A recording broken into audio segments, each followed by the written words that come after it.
Yesterday I drove out a little bit into North Carolina, parked the car, found a path, and went on a long hike to take in some scenery, think about life holistically, kind of contemplate where I'd go from here and why it matters. Which is always funny to think about, right? The idea of having to carve out time amidst our frantic and often chaotic journey to get somewhere, to, well, define where somewhere is.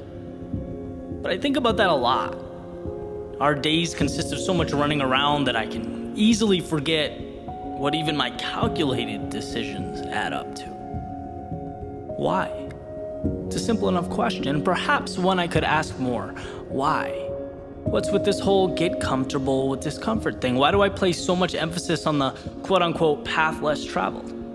Which is a term that, one of my buddies was recently giving me a hard time about using in all my speeches, right? It must mean something to me. It's got me here. But is here better than over there? After all, it's not out of the realm of possibility that I'm the one who's missing the mark. And it's okay to examine that possibility. In fact, that's why I'm here.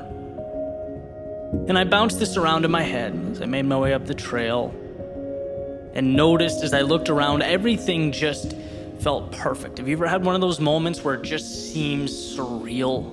The morning was incredible. I loved the sound of the earth under my feet as I took each step, the chirping of the birds in the early morning, the sun making its way through the trees. And I thought, it's amazing that you can live 20 minutes from this feeling and just never experience it.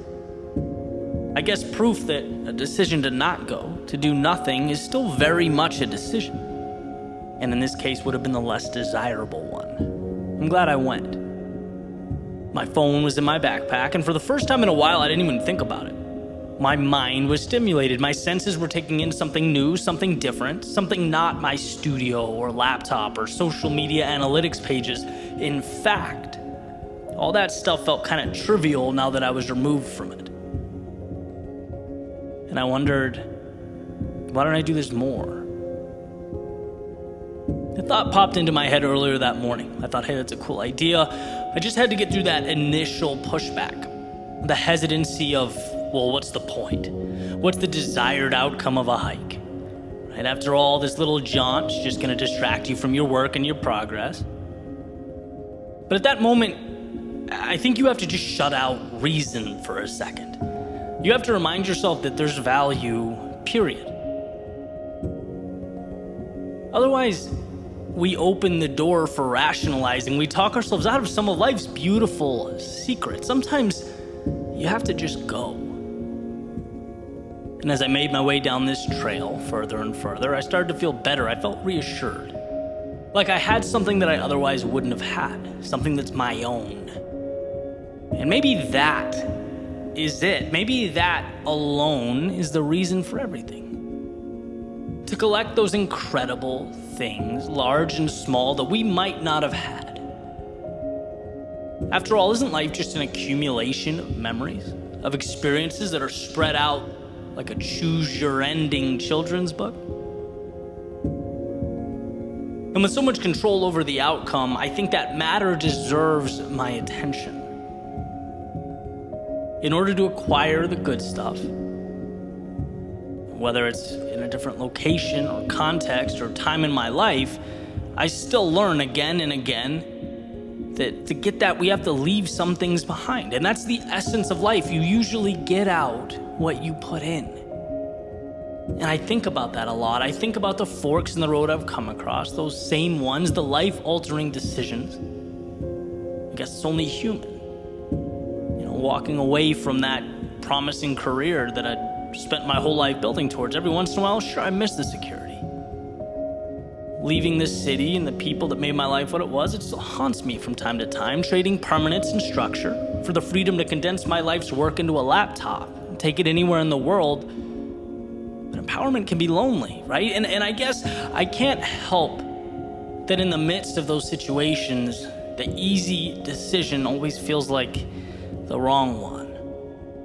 I've just been pulled by the upside. I gravitate towards this grandiose version of what life could be, on the mark that I hope to make. And to me, the scariest thing has always been not having the courage to see more, to explore. The phrase, what if, has always been my adversary, the monster in the closet, and it's a costly one to slay. Right? But life is both suffering and infinite beauty. And it's like you have to choose where you're going to endure pain and why that matters so that you can climb the mountain that means everything to you, that makes life worth it. In other words, meaningful discomfort now or painful regret later. And I strongly believe that life is about pursuing something meaningful. And even the triviality of a hike wants to remind me of this truth. I could be at home playing guitar, watching Netflix, relaxing. I mean, that would have been easier. But there's only one way to catch that sunrise over the trees. And that way is not Netflix. All those beautiful views, they require an output of energy to reach them. They come with fear of something going wrong, and in doubt that perhaps the turn you made wasn't the best one, and that's okay. But I believe that happiness, to be truly fulfilled, requires trade-offs. And with each step, it becomes easier and easier to understand. For the gym rat, it's the discipline and the belief, knowing that muscles break down so that they can be built up. For the relationship to flourish, it's overcoming disagreements, accommodating the needs of that person that you love, so that they can be the last thing you see before you fall asleep. For the free spirit, it's walking away from what you know in pursuit of something that excites and invigorates, even if you're not entirely sure what it means. It's about enduring one so that you can collect the other. Now, what you choose to endure and what you choose to collect is up to you, but that's what makes life such a beautiful ride. A roller coaster taking you through lows to reach highs into darkness to see how life-changing the light is when it pushes its way through. Little decisions that become the collage that explodes off the paper when you step back and look. That's what you get back when you make a point to see more. That's why my love affair with the trivial and the mundane lights my path. It's not just a little thing. It's a microcosm of my everything. It's my saying yes to the opportunity that we work so hard to ignore in an effort to avoid inconvenience. But a life worth living is not always convenient. You could even argue at times it should be inconvenient, because the higher the climb, the more we give of ourselves, the more precious the world looks from the top down. In the challenging times, the things we sacrifice and leave behind, they're not so much a part of the picture as the paint on your palette. That in breaking down, you can now recreate using your own ideals, metrics, and guidelines, a world that you now have the ability to transform. That's why life to me is nothing more than color, decisions nothing more than paint, steps nothing more than brush strokes, and life, well, life is nothing and everything. Which, as the morning breeze reminds me, is a decision that is entirely my own.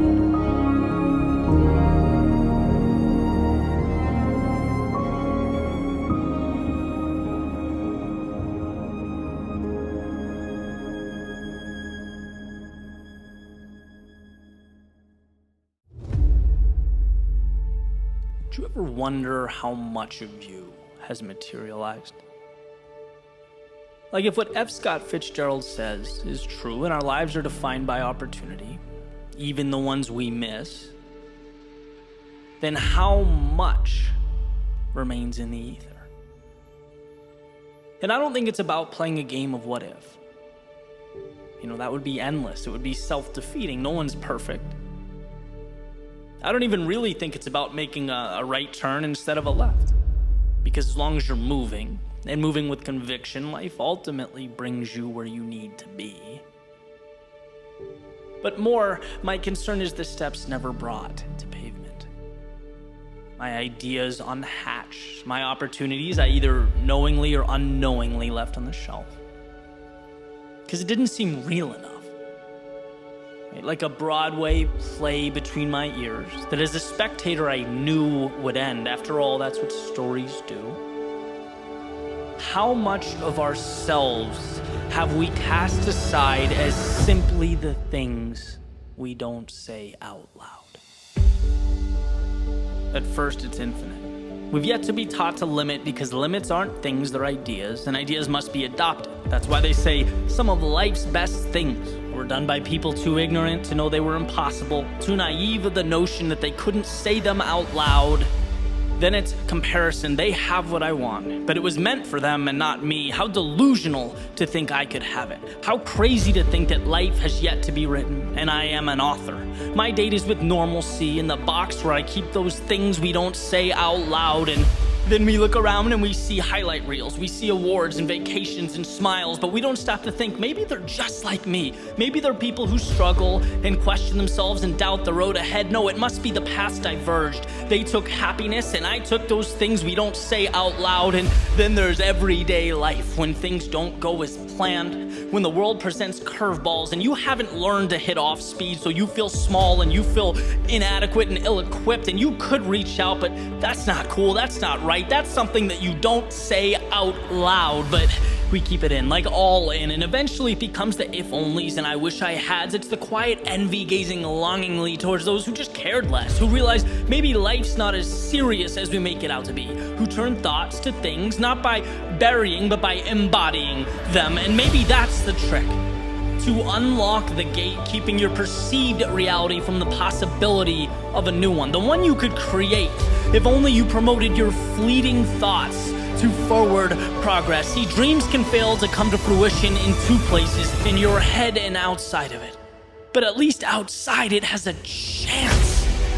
At least outside you can take the common, normal, everyday background and make it the backdrop to your movie, where you play a lead role. But it must be accepted and acknowledged, not thought of or even whispered, but screamed, so that the details and the trivialities that exist now work for you. That's right, they are now yours. Not because you thought about it, but because you reached out a hand and you took. You asked the world for something. And in life, it will always be true that you don't get what you do not ask for. So when you find yourself staring up a wall comprised of self-defeating narratives and manufactured limits, be ignorant, be irrational, be the reason your dreams have a chance. And when you look around and you see more and wonder why you don't have it, know that you can. You're allowed to. If you sacrifice, you will, but you must believe you are worthy of it. Not in the back of your head where you keep your locker combo and movie quotes, but in reality, where words bounce off lips. And when you feel like life is treating you unfairly, like they're happier or have it better, know that life is peaks and valleys, not just for you, but for everyone. And how you internalize that and carry on makes the difference. And when you feel lost or stuck, you are not hopeless, but in progress.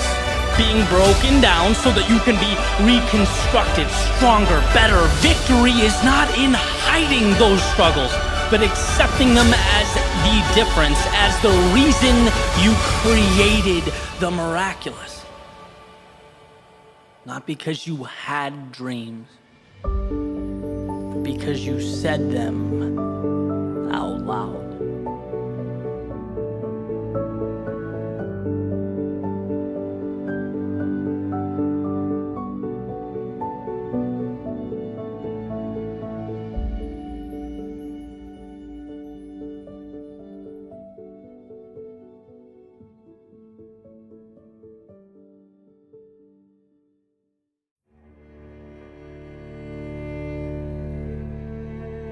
I've come to accept the fact that I'm a loser. And the more people say otherwise, the more I prove over and over again that it's just who I am. Stuck in my ways, an outsider, outcast, out of my mind, loser. See, it started with my old identity. Who I used to be, yeah, I lost that. Then I lost those people that made me feel small, the ones holding me back. Bye. Would the streak continue? You bet. Lost that need to please others. Hey, turns out I know what's best for me better than they do. Lost the things being done out of obligation and not purpose. Lost the wrong metrics I was using to measure success. Gone. Lost my way so that I might find something better. That was hard. Thought I might lose my mind, but I found it. Just lost my old way of thinking, and hey, that's a win. Lost yesterday, found tomorrow. Lost scarcity, but found abundance. I lost too the people who were more talented, better skilled, the ones who outclassed me, fine. Showed me what it took to win. I lost my heart a few times. That sucked, but it looks like it still works, so we're good. I lost my purpose, followed the shiny objects instead of the things that matter, but sometimes seeing what doesn't shine puts a spotlight on what does. Keeps me swinging from star to star, and hey, I like it up here. I lose my discipline from time to time, but hey, regret hurts more, so I force myself to find it. As I write this out, speak it into existence, I'm losing track of time, all is forgotten. But I think that's how it should be. I hope I lose more tomorrow. Yeah, I lose a lot. Thank God.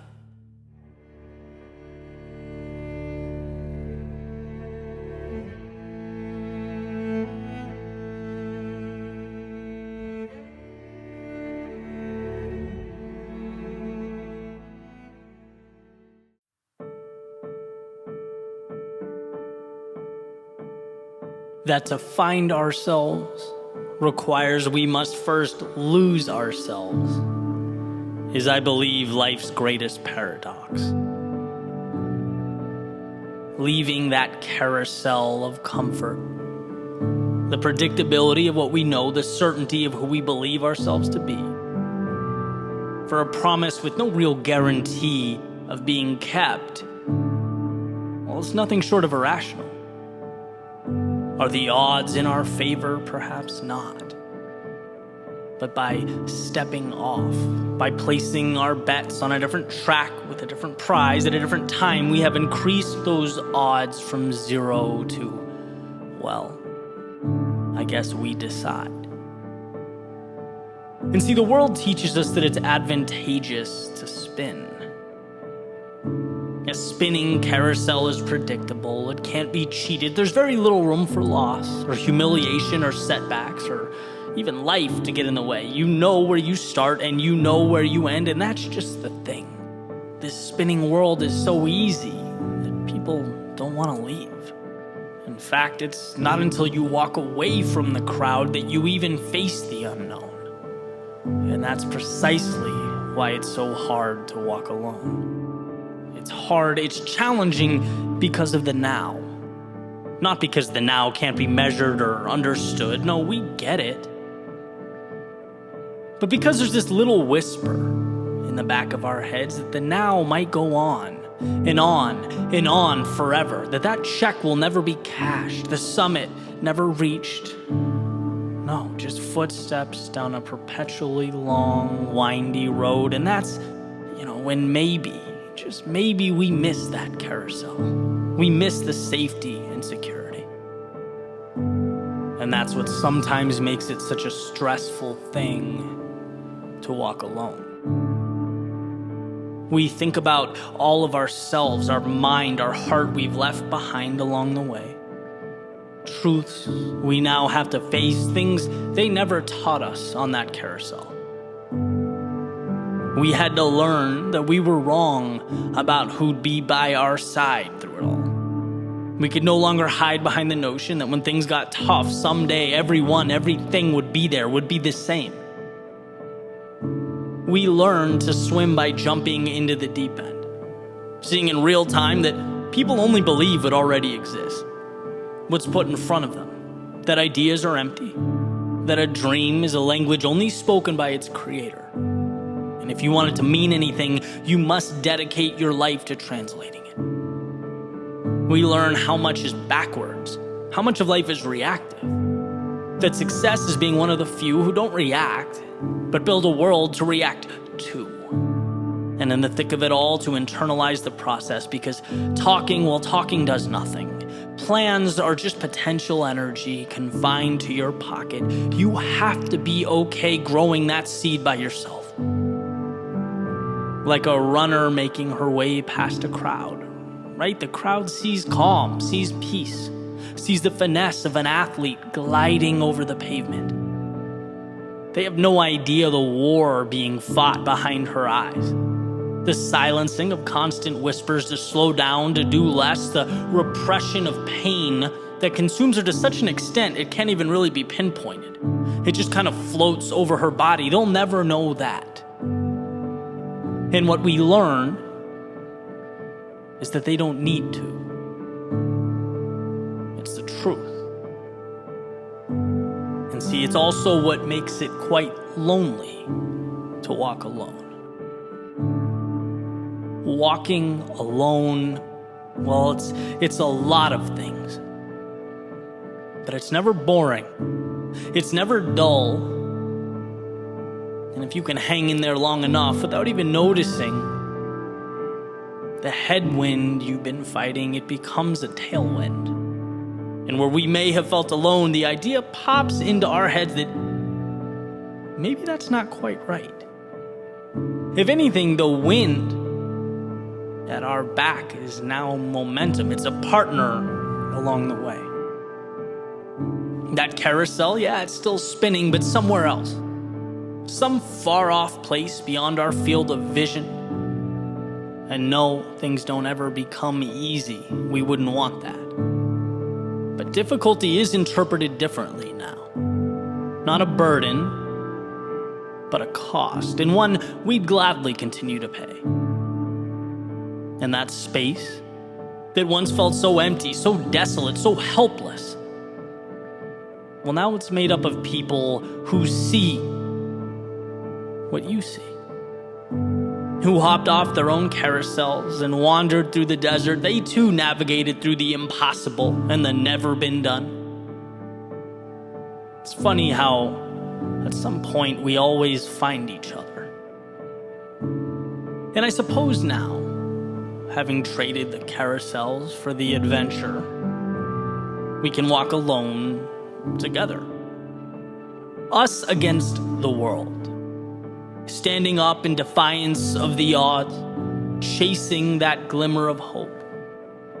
All in on a pursuit to find what most won't and see what most can't. Not because we were made different, but because we chased down the idea of different. It gets a tough rap walking alone. And in so many ways, it's a fight. It takes all of you. But you don't come out the same person you were when you stepped in. The same person you'd still be today had you stayed on that carousel. So if you are still spinning, step off. And if you have, if you're still adjusting to the discomfort of reality, if you're making your way through the hell of uncertainty or questioning whether you have what it takes or have the strength to commit, I promise you do. In fact, you're right where you need to be. So don't be distracted by those screaming of their successes or communicating, capturing every small win as they make their way around the carousel. It's the quiet ones who change themselves. The ones who take life one step at a time, one battle at a time, who redefine reality. And I'm sure you can't see it now. No one can. No one can see the sun amidst the storm, but you'll emerge. Stronger than you ever were. You will navigate towards the ideal and away from that life you once settled for. It's a long path, but it's worth it. So get up and let your feet guide the way. Let's go walk alone.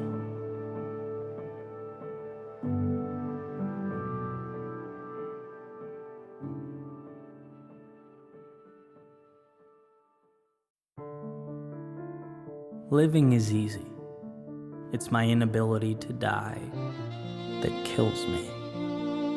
My hesitance to lock my old persona up and place it within the ship's cargo hold, watch it sail away to some far-off place. Maybe for a minute, maybe forever. But the bird has to be uncaged. It must unlearn its constraints. It must metaphorically die to transcend that which it knew itself to be.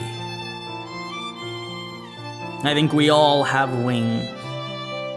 I think very few of us put them to use. And isn't that the challenge? Perhaps we're too busy living. I've always had the ability. Now I've captured the fleeting awareness. Next, I must obtain the courage. Because the rule, the truth, the beacon of light to be followed is we're always one decision away from a totally different life.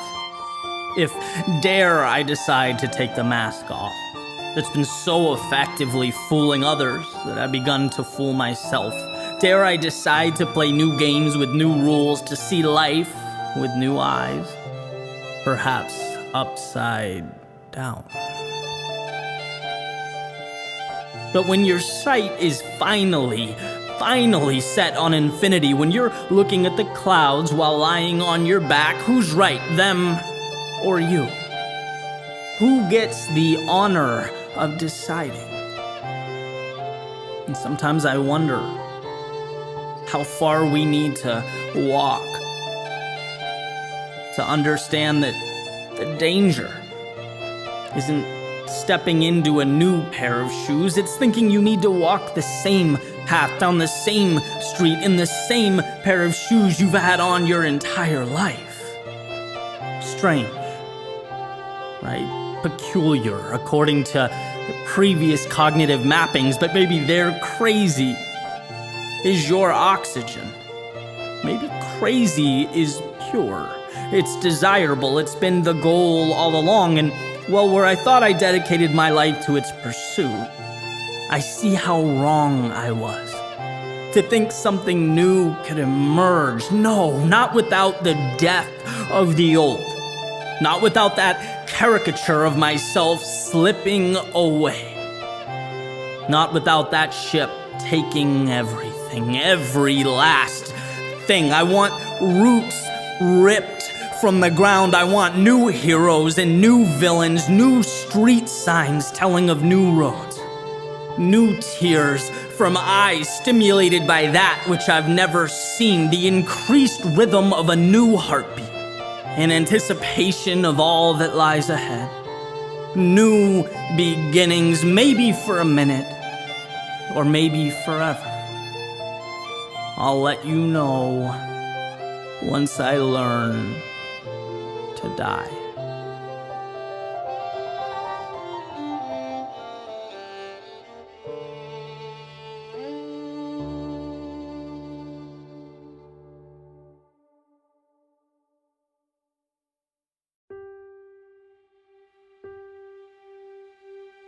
Could it be that the answers to our most challenging questions are so small that they're brushed off as insignificant?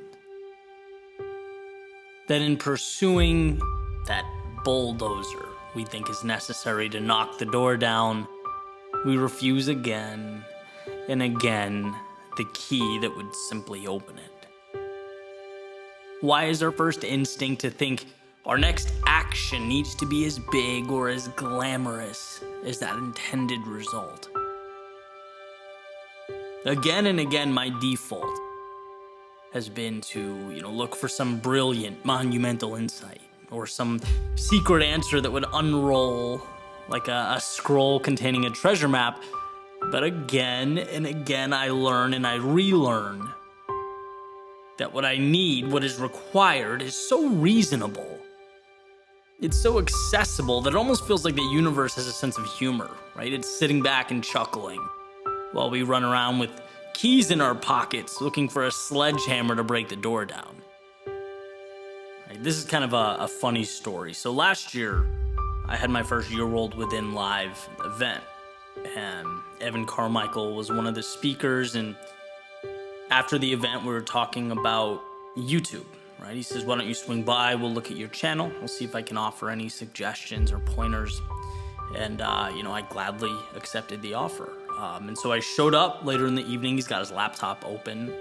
He's running all these tests, right? There's graphs and there's charts and comparison tables. And my first question is obviously, what are you doing? And he says, I'm testing my YouTube titles and thumbnails. And I'm thinking, interesting. Right, here's a guy who makes so much content. He's got 378 million views, right? Why are you exhausting time and energy on this? So I asked him, Evan, does it really matter? I mean, if your thumbnail picture's orange or yellow, or if there's a face on the left or right side, or if it's capitalized or not, right? If it's good, people will show up and they'll watch it. Isn't that what matters? Well, it turns out I was wrong. In fact, I couldn't be more wrong. And when you're talking about a channel with millions of impressions, making a small change in color could mean your videos are clicked 1% more, which means thousands, if not millions, more views, which means it's shared more, seen more, which means the channel grows. And that's not from him going back and recreating and reinventing the wheel. No, it's using the key he has in his pocket right now. And that's the reason I found this so incredible, because until that moment, I'd always approached the platform with a sledgehammer, right? Using our metaphor. I had this idea that, I truly found to be an epiphany and changed the way I think about things. So I'd get really excited. I'd make a video about it. I'd release it out to the world, and maybe it wouldn't do so well. People wouldn't watch that particular video. It would just kind of sit there. And my thought was always, all right, hey, it worked for me. Must not have hit for everyone else. That's life. On to the next one. Never did I think for a second that, hey, you don't need to recreate the wheel. You're looking for a bulldozer when you need a key, right? You need to slightly adjust the titling or make the thumbnail more appealing, right? And the idea is these little tweaks are sometimes all that's required. We think we gotta reach out and find some answer or readjust every aspect of what we're doing. And it's like, no, it's a little thing and it's right in front of you and it's very manageable and it's very realistic. And believe me, especially for people that aren't content creators, and there's a lot of you listening to this right now, I get how trivial it seems. But isn't that the point? And sure enough, within the next few months, I changed some thumbnail pictures around, and 2 videos that were just sitting there got hundreds of thousands of more views. And I, as I tend to do, look at the bigger picture. Well, how many times in life are you trying to find this monumental answer? And it's like, nope, tweak here, adjustment here, change the way you are measuring success. Then it changes your tactics. Think about productivity, right? I've been in the same boat. I want to be more productive. So how? Well, maybe if I get better at scheduling, I'll get scheduling tools, maybe some time management apps. I know I'll do a daily checklist. That'll do it. That's what I need. But in reality, the commonality when I have productive days is they all consist of me waking up, not stressed, having time to think, reflect, plan, and moving on. And it flows into every other aspect of my day. Right? It doesn't require me to buy some $1,000 productivity course. Big result often requires small, manageable action. And again, the point here is that change can feel overwhelming because I think the default mechanism is to assume the next step needs to be as big as that desired result. It's like, oh, I want to climb that mountain, so I have to figure out a way to jump that high. No, that's not true. You have to take small steps many times. And where we should be looking for consistency or something within our grasp or looking for some small self-contained miracle, everything feels bigger than it is. It's an interesting part about growing up. You realize everything's not as big and intimidating and shiny and sparkly as it appears to be. We have the tools right now in real time. In fact, they're very ordinary, very unimpressive, and that's with goals just like people. I grew up seeing pictures of my grandfather, who was an admiral in the Navy, talking to American presidents and heads of state. And I'd ask him, how was that? What was that like? And he'd always say, look, they put their pants on one leg at a time, just like I do, just like you do. Right? I think in a lot of ways, we need to take the glamour and the mystique away from the things we want and the people we aspire to be like, right? Big goals are an accumulation of little steps. and quote-unquote successful people or ordinary human beings who had the courage to take those steps. Not for attention or likes or follows, but because they cared and they respected the process enough to stick it out. And so can I, and so can you, right? You have everything you need.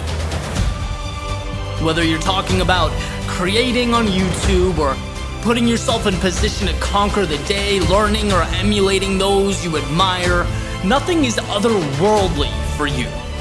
Sure, you'll have your strengths and your weaknesses, because we all do, but there's no magic you need to find or acquire, no bulldozer or sledgehammer needed to lessen the gap between real and ideal.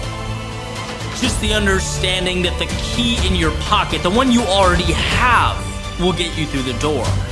It's not a commitment to perfection, it's a commitment to remind yourself that every time you're stuck or overwhelmed or lost, that perhaps you're looking for miracles in the clouds when the solution is simple at your feet. It's not the mountain, it's one rock. It's not the forest, it's one tree. It's not the journey, it's one step.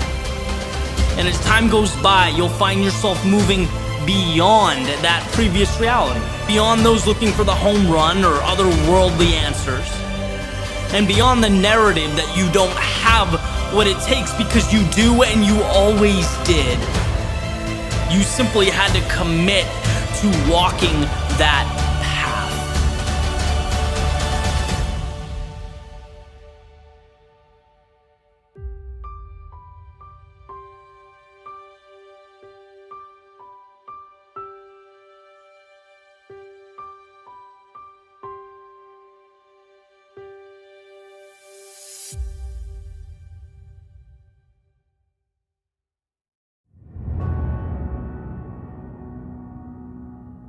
There's a saying that some people feel the rain, others just get wet. I've always found this interesting, this idea how the same subject, same situation, or occurrence can be interpreted so differently, right? It can plant the seeds for such different outcomes. Like Kishimi and Koga mention in their book, The Courage to be Disliked, well water is 60 degrees, and it's always 60 degrees. In the summer and the winter, but depending on what time of year, right, the makeup of the outside world, that 60 degrees feels different. The water didn't change, its circumstances did, and our thoughts are no different. It's not the world that writes the story, we do. And every second, moment, day is merely an interpretation. Does time tick by? Or is it driven into a state of flow? Is it transformed into something more? Was losing an indicator that, hey, maybe you're not good enough? Or is it your motivation to be better than you've ever been? Is your day an allegiance to the present or an invitation to chase down tomorrow? See, the world doesn't get to tell the tale. The world is paper, it's ink, it's ideas. The world is everything you need to decide how your story's going to go. How does he see the world? How does she define reality? That's the question. Because you don't need to change the world, you need to change the way you see it. And you don't need to change who you are. You need to change the imaginary shackles you've placed around your ankles that are limiting the heights you could reach. In fact, the world, as far as I'm concerned, is an accumulation of thoughts, ideas. It's 8 billion individualized movie screens attempting to interact, to coexist together. And when you look at it like that, it's not that your mindset plays a role or it's kind of important. No, it's that it narrates the play. It's the glue that ties everything together. What you see is what you get. And this isn't a one and done thing, it's an everyday thing. Because there's always going to be occurrences in our lives that challenge us, that threaten our understanding of who we are and what we're capable of. There will always be the temptation to make the opportunity into the problem and the hero into the villain. But why forfeit that control? I remember hearing that if you find time to be grateful, both in the morning and at night, it changes your life. Not because the world transforms, but because it reinforces the perspective you need. We are lucky to be here. We're lucky to have challenges that push us forward. Lucky to have ups and downs that bring us closer to the people in our lives. We're lucky that chaos and discomfort open a door for transformation on the other side. And look, I get life isn't perfect, and not everything can be great all the time. But I do believe that if we can bring ourselves to stop, to breathe, to even focus briefly, we can find value in any situation. What's in front of you, it exists, right? It's the well water. You can't go back in time or remake the obstacle at your feet, but you can always decide how to make that work for you. And that's a superpower. And I use that. I use it when my short-term ideas or videos or projects underperform. I use it when people let me down. I use it when in the moment I'm either under or overwhelmed. The question, where is the win? In this spot, this situation where most would hang their heads and let the outside world rewrite the story, how can I find a way to hold mine high and maintain my own accountability? Extreme differences in life outcomes are so often prompted by such subtle realizations, subtle decisions. Their reason to stop could be your reason to not only carry on, but thrive. And the best news is you don't need approval or authorization. You don't need the stars to align or doors to open up. You just need to give yourself permission to see the sun amidst the clouds, the hope amidst the doubt. You have to remind yourself that there is always something to cling to, always a second chance. There is always a win. All you have to do is choose to see it.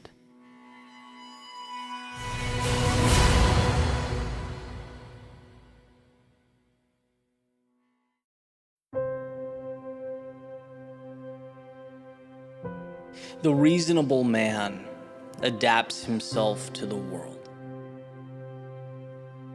The unreasonable one persists in trying to adapt the world to himself. Therefore, all progress depends on the unreasonable man.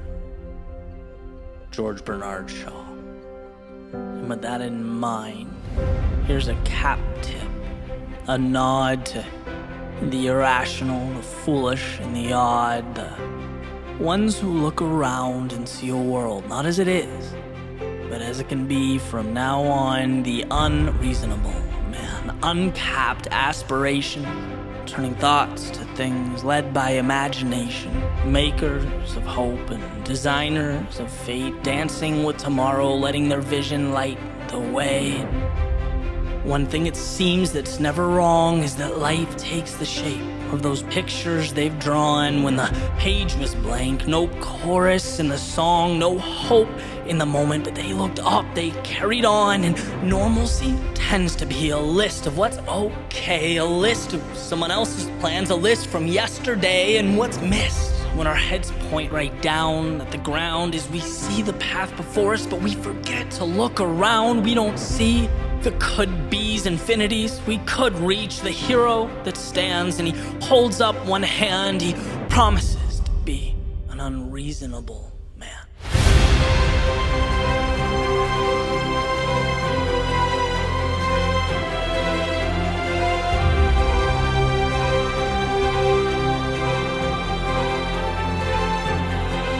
Cause the deal that struck while the world it sleeps is you can't wait for luck when life's playing for keeps. When you feel fed up, when the climb feels too steep, stop and remind yourself what your journey means.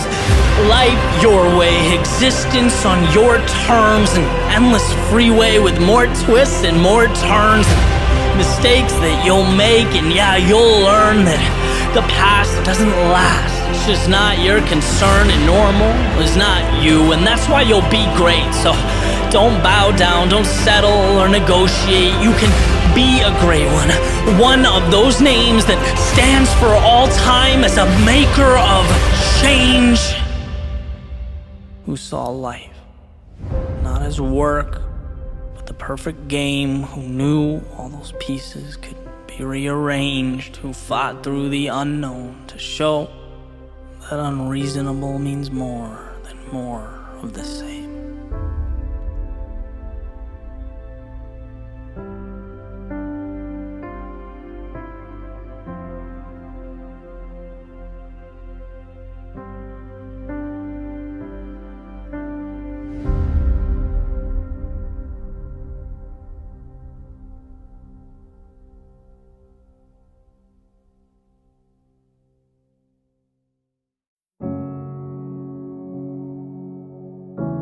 There's a quote that states, life is 10% what happens to you and 90% how you react to it.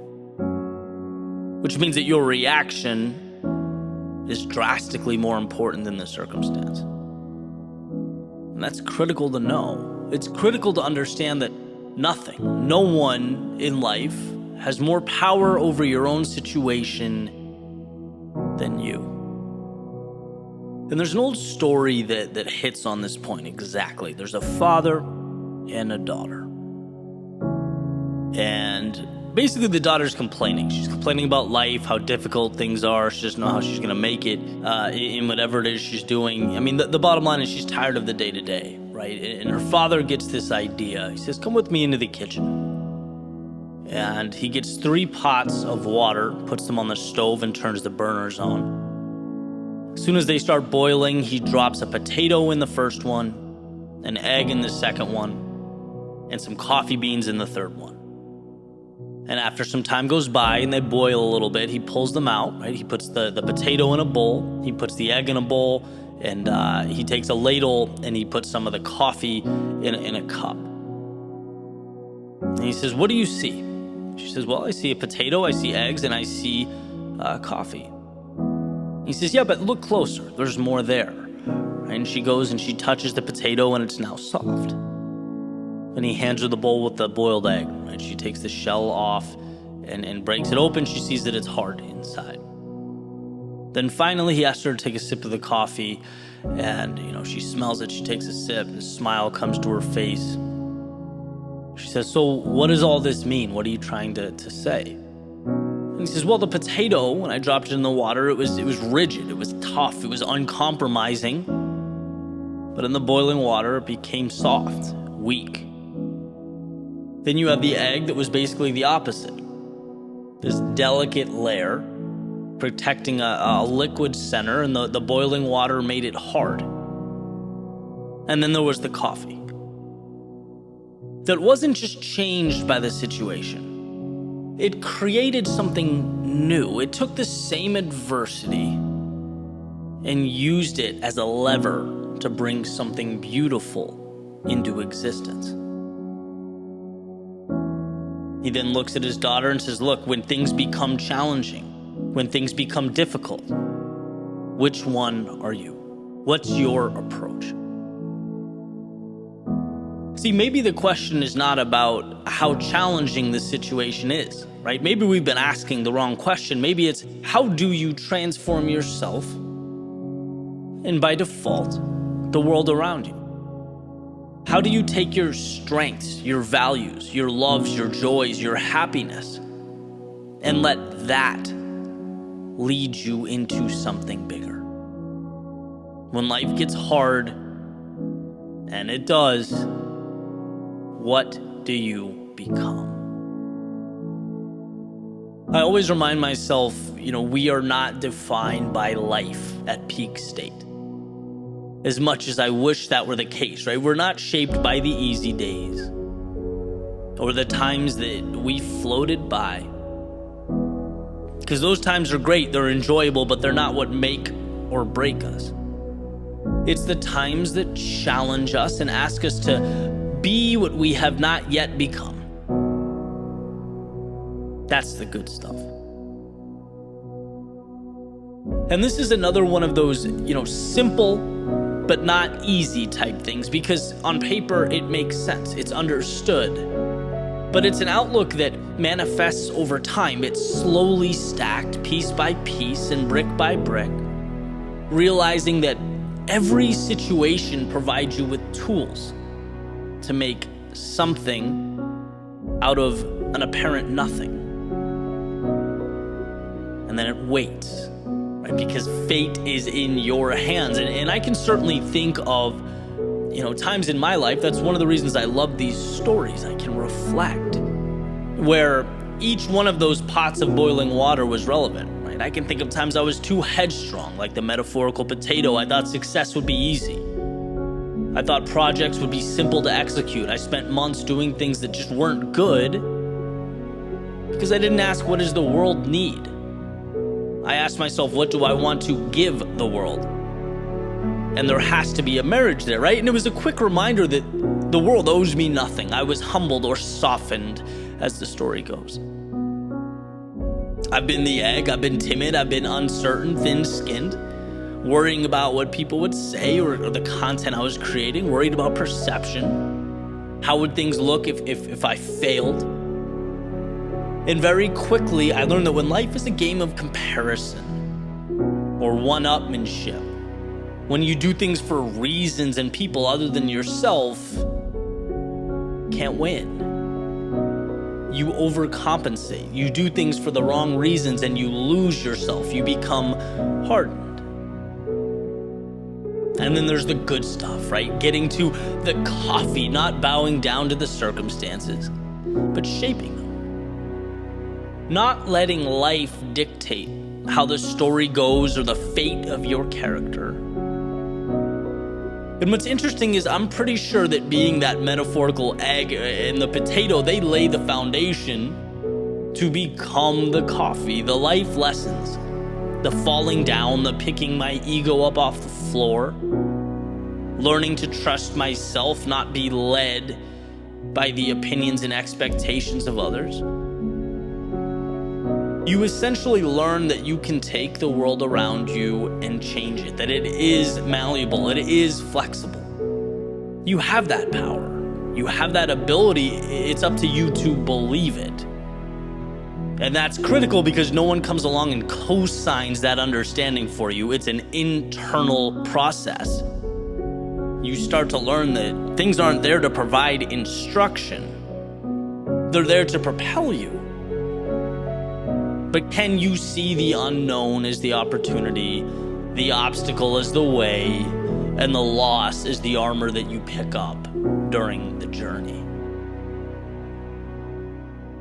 And so, all of these words essentially come to one point. And that point is you have so much more control over your life than you think you do. As I've said before, you are stronger than you think you are. You are more resilient than you can even imagine. And when life tests you, and again, it will, remember that the challenges are not happening to you, but for you. The world isn't taking away what you have, it's giving you what you need. So long as you're willing to adapt with it, to grow, expand out, because you not only have the ability to change yourself, but the world as well.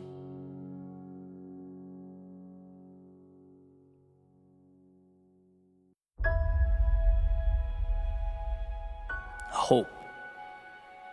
That bridge that connects the present to a more ideal world. The idea that no obstacle is too big to overcome, no situation too dire to emerge victorious, and that you are never confined to how things are. FDR has said, we have always held to hope. The belief, the conviction that there is a better life, a better world beyond the horizon. Why does this matter? Well, to put it simply, before one can leave the situation they are in, they have to believe there is another path worth taking. It's not always seeing, but trusting. It's a tale of two components. One, the belief that something better is out there. And two, the belief that you are strong enough to bridge that gap to create that world. So let's start with number one. There was a study done by Kurt Richter in the 1950s, and he used rats. And it was kind of a gruesome experiment, but definitely worth talking about because the takeaway is incredible, right? And I kind of cherry-picked the relevant parts of the experiment. Basically, he wanted to delve into the role that hope plays in our lives. And what he would do is he would drop rats into a jar of water and observe. See how long they would swim before they drown. And for the most part, these rats would swim for a minute or two and then ultimately give up, right? There was this innate feeling of hopelessness. But then he made a change, and when they were close to drowning, he'd reach in, he'd pick them up, he'd hold them for a little while. And then he'd place them back in the water, and the results between the two groups were night and day. The rats saw in the second group that it wasn't over. Right? And when they were placed back in the water, they had a reason to continue swimming, and they did. Some of them did for hours. The only difference being that they had hope. They saw there was more. And I don't think that's too different from us. The situation may be different, but the rules generally apply, right? So much of conceding or giving up in life, accepting an existence that falls short of our ideals, it's when we don't believe in something more. We stop swimming. We don't give ourselves a chance, right? So instead of creating bridges to walk on, we make walls that lock us in. Hope is knowing all pain, all discomfort is temporary. And the second component is belief in yourself. Belief in yourself to traverse that space between current and the ideal. It's self-empowerment. You can be the difference maker in your life and others. And it's funny, the other day after reading about the Richter experiment, I was sitting in a friend's house with my laptop, kind of trying to figure out what to make of it, right? Because the idea of hope I knew was powerful, and then I wanted to share that story. I wanted to write something that would highlight its value, but it seemed kind of unfinished or simply part of an explanation. I'm sitting there thinking about it, and I hear this loud bang over and over again, and I get up and I run to the back of the house, right, to make sure everything's fine, see what's going on. And my friend's standing there with goggles on, this grin on his face and a sledgehammer, and a huge hole in the wall in front of him. And I'm like, dude, what are you doing? You just knocked your wall down. And he goes, yeah, I wanted to make another closet. His family's growing, he needs more space, and he just took it upon himself to make that happen. And I just looked at him and walked back out, started walking to the living room, and it hit me. This is a component of hope. Seeing what's not there and doing something about it, right? If the swimming experiment is step one, this has to be step two, in real time. Step one, believing, seeing something more. Step two, taking action to change it now. Buying into the fact that you have the power to change your own world. And it's funny because any house or room I've ever lived in, my thoughts always, you look around and this is it, right? This is the situation. This is what's being given to me. How do I make the most of it? How do I play within these parameters? Not, okay, this is fine, but it could be better, by smashing down the wall in the back over there, creating something new. And, obviously the message here isn't about home maintenance, right? This is about taking a sledgehammer to the places in your life in which you are not content, so that you can build in its place something that matters. You look around to your left, to your right, and you're unhappy. That's not the end of the story. That's the beginning of the story. That's where the wheels hit the road. In other words, it's looking at life with the lens, with the freedom of knowing things don't have to be what they are. They don't have to stay the same until the universe changes them. No, they can be what you make them. And what life teaches us again and again is that walls can be stepped over. No's can become yeses. Impossibles can become commonplace. But first, there must be hope. There must be an understanding that your world is a 10,000-foot view of all the little stories you tell yourself and the narratives you believe. See, every day when you wake up and take your first steps, breathe your first breaths, know that nothing simply is. No, it is simply chosen and can be remade. That's what makes life such a beautiful thing. It's flexibility, it's promise to provide what has been relentlessly sought out. So remember, it's when you can't find your answer, when the odds look grim, when the rest of the world tells you no, that you most need hope. Hope, the power, the strength to look within yourself and remember that one life can change and two, you can change it. Armed with this understanding, nothing is impossible. When others fail to see the answer, the light in themselves, in the situation, you become the reminder that light is internally manufactured. We aren't given answers so that we may believe them. We are given the opportunity to believe, and thus we create that ending we hope to pursue.